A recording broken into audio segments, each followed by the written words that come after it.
በዜና መጽሔታችን ሰዓቱ የቢዝነስ መረጃዎች ወደ እናንተ የሚደርሱበት ነው። ከመረጃዎቹ ጋር ደግሞ ባልደረባይ ፈቲያ መሐመድ እዚህ ስቱዲዮ ትገኛለች። ፈቲያ የርሳተንች አመሰግናለሁ ሳምሪ።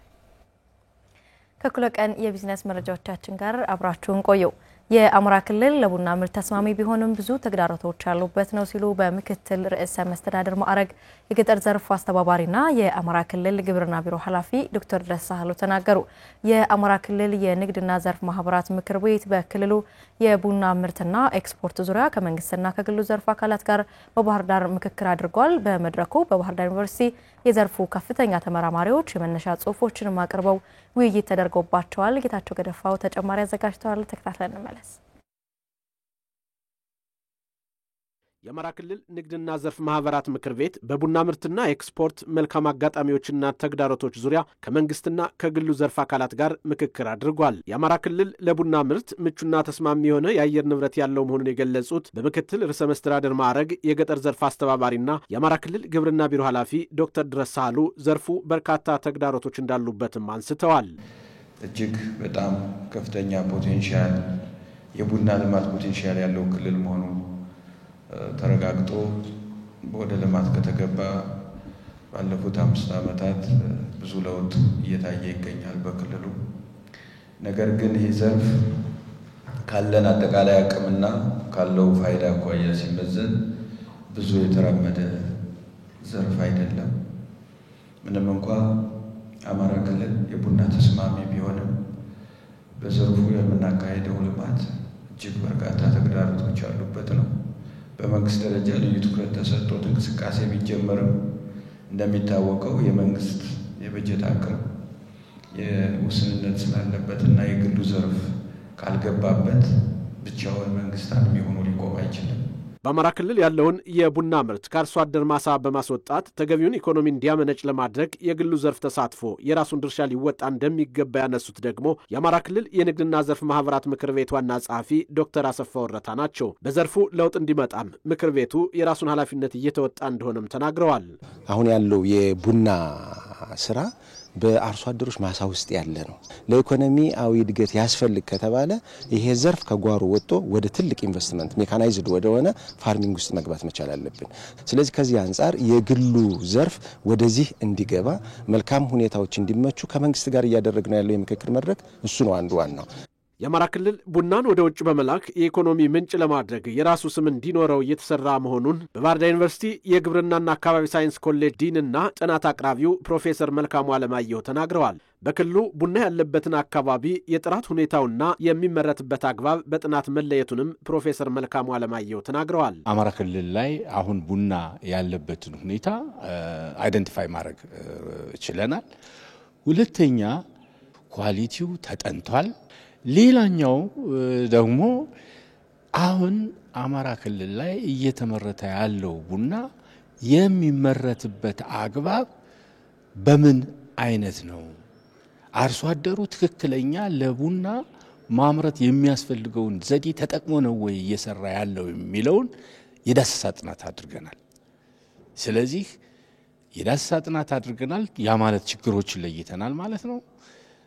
እጥረት ያለበትን ቦታ ለይተናል ማለት ነው። ያንን ደግሞ ከለየን በኋላ ስልጠና ሰጥተናል። በአማራ ክልል ለቡና ምርት ተስማሚ የሆነ ከ5.5 ሚሊዮን ሄክታር በላይ መሬት መኖሩ በጥናታዊ ጽሑፉ ተመላክቷል። የምዕራብ ጎጃም ዞን ገቢዎች መምሪያ በ2018 በጀት ዓመት ከ3.1 ቢሊዮን ብር በላይ ገቢ ለመሰብሰብ አቅዶ እየሰራ መሆኑን አስታውቋል። መምሪያው የ2017 በጀት ዓመት እቅድ አፈጻጸም ግምገማና የ2018 በጀት ዓመት እቅድ ትውውቅ በፍኖተ ሰላም ከተማ አካሂዷል። ንጉስ ስንታየው የምዕራብ ጎጃም ዞን ገቢዎች መምሪያ በ2017 በጀት ዓመት ከ2.3 ቢሊዮን ብር በላይ ለመሰብሰብ አቅዶ ከ1.5 ቢሊዮን ብር በላይ ገቢ ሰብስበዋል። የመምሪያው ኃላፊ አቶ ግዛቸው ካሴ እንደገለጹት በ2018 በጀት ዓመት ደግሞ ከተለያዩ የገቢ አርዕስቶች ከ3.1 ቢሊዮን ብር በላይ ገቢ ለመሰብሰብ ታቅዶ እየተሰራ ሲሆን እስካሁንም ከ329 ሚሊዮን ብር በላይ ገቢ ተሰብስበዋል። የገቢ አሰባሰቡን ለማሻሻል በዞኑ በሚገኙ 2 ከተማ አስተዳደሮችና 2 ወረዳዎች ላይ የዲጂታል ገቢ አሰባሰብ ስራ እየተከናወነ መሆኑንም አንስተዋል። የደረጃ ሀመርኋንና የደረጃ ለን እንዲሁም የኪራይንና ሌሎች መደበኛ ገቢዎችን ታሳቢ በማድረግ እስካሁን ባለንበት ወደ 329 ሚሊዮን ወይም የእቅዳችን 10.2% የሰበሰብንበት ሁኔታ አለ። ይህን መሰረት አድርጎም የባህር ዳር ዩኒቨርሲቲ ጋር በመተባበር ቢሮአችን አንድ ሶፍትዌር አበልጽጓል። ኢታክስ የሚባል ማለት ነው። በፓይለት ደረጃ 2 ከተማ አስተዳደር ፍኖተ ሰላምና ቡሬ እንዲሁም ተወረዳ ደግሞ ቡሬ ዙሪያንና ጃቢን መሰረት አድርገን መጀመሪያ ሐምሌ 1 ጀምረን ወደ ተግባር ገብተናል። ኃላፊው አክለውም አቅምና ሟጦ በመጠቀምና የተሻለ ገቢ በመሰብሰብ የ25 ዓመት አሻጋሪ እድገትና ዘላቂ ልማት እቅድን እውን ለማድረግ ይሰራል ብለዋል። አንዱ ይህ የአሻጋሪ ልማትና የዘላቂ ልማትን እቅድ ለማሳካት በከፍተኛ ሁኔታ ትኩረት አድርገን እንደኛ ተቋም የምንሄድበት ቴክኖሎጂ ነው። ማለት ገንዘብም ስለሆነ እያንዳንዱ ነገር በቴክኖሎጂ ከሄደ የሌብነትን ብለው የመልካም አስተዳደር ችግርን ብለው ሌሎችን የምንቀርፍበት ቴክኖሎጂን መሰረት በማድረግ የጃቢ ጠናን ወረዳ ገቢዎች ጽህፈት ቤት ኃላፊ አቶ መልካሙ ስንታየው እንደተናገሩት ባለፈው በጀት ዓመት ከ183 ሚሊዮን ብር በላይ ገቢ ለመሰብሰብ ታቅዶ ከ166 ሚሊዮን ብር በላይ ተሰብስበዋል። ምንም እንኳ የጸጥታ ችግሩ ተጽዕኖ ቢፈጥርም በአመራሩና ባለሙያው ቅንጅት ገቢው ተሰብስቦ አርሶ አደሩን ተጠቃሚ ያደርጉ የልማት ስራዎች ተከናውነዋል ብለዋል። ብዙ የተሰሩ የውሃ ፕሮጀክቶች በተመሳሳይ የመስኖ ካናል በተመሳሳይ ዲሽ ቦዮች በተለይ ማንኩሳ ቅድም እንደነገሩት ማንኩሳ አካባቢ በጣም ሲያስቸግር የነበረ ዲሽ ቦይ ኦልሞስት ወደ 12.2 ኪሎ ሜትር ይመስለኛል በዛ ልክ ተፈጽሟል።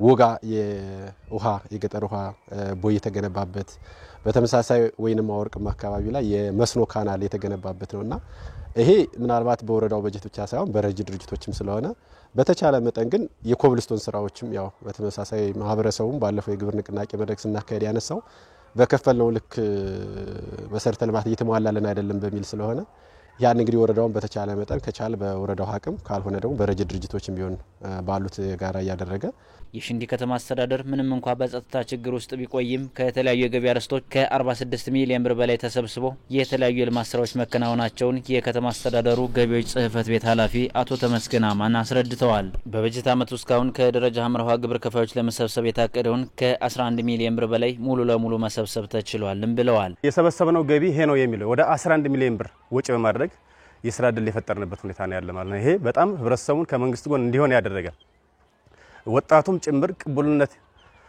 ወደ መንግስት ጎን ተሰልፎ ትክክል እውነተኛ እየታየን ነው ወይ በዚህ ወቅት በዚህ ችግር ሰዓት ላይ ሆኖ 2 ወር 3 ወር ሰርቶ እኛን ማየቱ በጣም መልካም ነው የሚል የመንግስትን ቅቡልነት ጭምር ያረጋግጥንበት ሁኔታ ነው ያለው ማለት ነው። የከተማ አስተዳደሩ አመራር ከገቢ በላይ ሌላ ነገር የለም በሚል ወጥቶ ወርዶ በመስራት ከዚህም ባለፈ ደግሞ የከተማ አስተዳደሩ የመንግስት ሰራተኛ ጭምር በጋራ በመውጣት በጋራ ርብርብ 11 ሚሊዮን በላይ ሙሉ በሙሉ 100% የሰበሰብንበት ሁኔታ ነው ያለ። በመድረኩ ከተጠቀሱ ችግሮች ትምህርት በመውሰድ በቀጣይ በጀት ዓመት የተሻለ ገቢ በመሰብሰብ ህብረተሰቡን የልማት ተጠቃሚ ለማድረግ በትኩረት እንደሚሰራ ተገልጿል።